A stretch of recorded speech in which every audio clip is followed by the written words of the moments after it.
Sijajua kwa nini wametofautiana miaka. Miaka ya hukumu. Ya hukumu. Mwanamke amezidishiwa zaidi. Amepewa 30 sawa na mwanamume kutembea na mwanafunzi. Kwa kosa limeletiwa miaka 30. Kwa mama kapewa zaidi? Kapewa zaidi. Yaani mwanamume amepewa 20. Ambao ni Musa Shija. Alafu Holo ambao ni mwanamke kapewa 30. Kwa hiyo mama au shangazi au unaweza kusema baba au mjomba. Maana kaka dada hao wana mtoto. Kwa wakati huo ni mama. Ile sio mtoto soka yake kwa shangazi. Na vice versa mtoto soka yake kwa mjomba. Yaani kwa mjomba na shangazi au mama na baba ulipewa miaka. Kaka hapo anachanganya kwenye undugu. Unajua kwenye family tree ile. Damu na nimesikiliza ya kizungu ile nisi. Na wenyewe washasema kwamba wewe mmoja yatima, bibi yake aliona bibi yake, yule yatima kaliona bibi yake. Kwa hiyo inawezekana kwenye zile kupeana taarifa za uzazi kwamba nilizaa kule au yani probably labda walikuwa hawajui. Probably labda kwa sababu mimi sidhani kama kuna kaka na dada ambao watakubali kuoana na kuzaa bila kujuana, yani kwamba wanajuana afu wakakubaliana hivyo. Inawezekana kwenye hao malezi hapo ndio familia labda palipotea na taarifa kwamba ya undugu ilipotea hapo. Labda pengine. Sasa maana akili yangu kukubali kwamba walikubaliana na kwa najua kabisa kwamba kaka na dada napata tabu kidogo napata tabu hapo. Itafika sehemu nitaelewa, lakini kwa sasa hivi napata tabu kuelewa kama walikuwa wanajuana fika kwamba huyu ni kaka, huyu ni dada.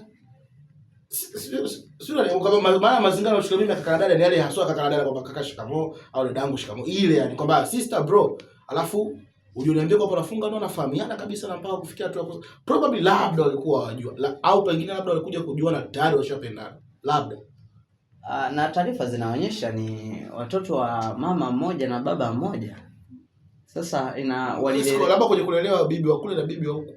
Ile bibi wa mbalimbali. Kwamba huyu tuseme mwanamume alienda kulelewa na bibi mzaa baba na huyu mwanamke na bibi mzaa mama. Connection ikafa akaja kukutana ukubwani. Si unajua damu zinaitana, wanasemaga zile damu zinaitana, sijui nikiwa ndugu, sijui damu zinaitana gani majina. Mimi kwenyewe yote sijawaza. Ila mtu anachowaza tu nani aliyeenda kuwafungulia mashtaka. Yaani kwamba ni nani kaleta choko. Inawezekana sasa baada mnaishi ndugu. Inawezekana walikuja kujua baada ya na walivyoambiwa wakakataa. Na baada pia hukumu ilikuwa kwa staili kwa sababu hukumu imewahukumu kama vile watu shida sheria ni kwamba kutokujua sheria haikulindi wewe kutokuhukumiwa na hiyo sheria husika.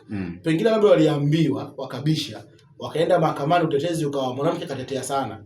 Haiwezekani na mbele na baka pata vingi kidogo inaonekana. Na hii kesi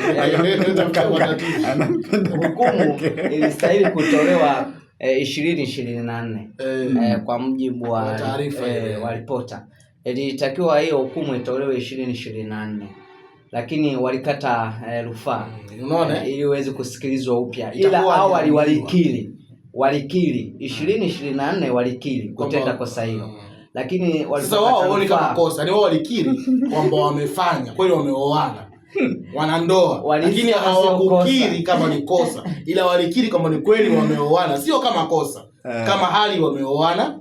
Kwa hiyo kukiri kwao yani kukata rufaa sio kama umekubali kosa, wanasema tukubali kutokukubaliana afu tukazungumza tena mbele. Tuwe kama utafikia. Unajua mimi nilikuwa nawaza chukua mimi nahisi kwamba huu taratibu wa mtu na kakake hasa wa mama mmoja baba mmoja, yani kwamba ubaya kuoana nilikuwa nadhani ni kidini tu.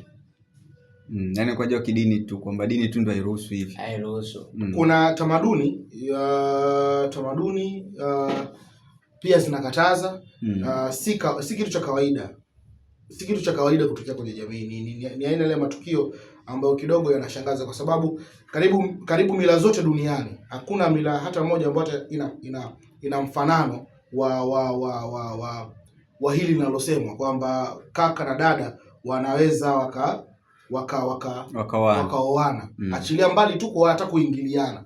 Kuna zile tunasikia sasa wa binamu vitu kama hivyo unajua, lakini sio ile kwamba pase baba mmoja mama mmoja kaka na dada kabisa wamezaliwa alafu wakafunga ndoa na wakaishi na wakazaa na wakaendelea, na walipoambiwa wakakataa wakaenda mahakamani, walipofikishwa mahakamani baada ya kuripotiwa pia wakaikatalia mahakama kwamba hilo sio kosa. Yaani wao kifupi hawataki wakabai time, hawataki, wamependana kaka. Yaani na watoto wanapendana, sio ndio vijana, sio ndio watoto. Wamependana kaka. Na kwa kumbukumbu nilizo nazo wahenga husema kwamba mwanamume na mwanamke wakiwa ndugu, yaani namaanisha mtu na dada yake, mtu na kaka yake, ile msisimko wa kihisia huwa haupo kabisa. Hata ukimkuta dada mtu au kaka mtu yupo uchi wa mnyama, wanasema ile hisia, msisimko huwa haupo. Biology inakataa. Shida ya biology inakataa. Ndio maana kwenye dini wanakataza hata mtu kukaa chumba kimoja na mama yake mzazi, kujifungia ndani. Yaani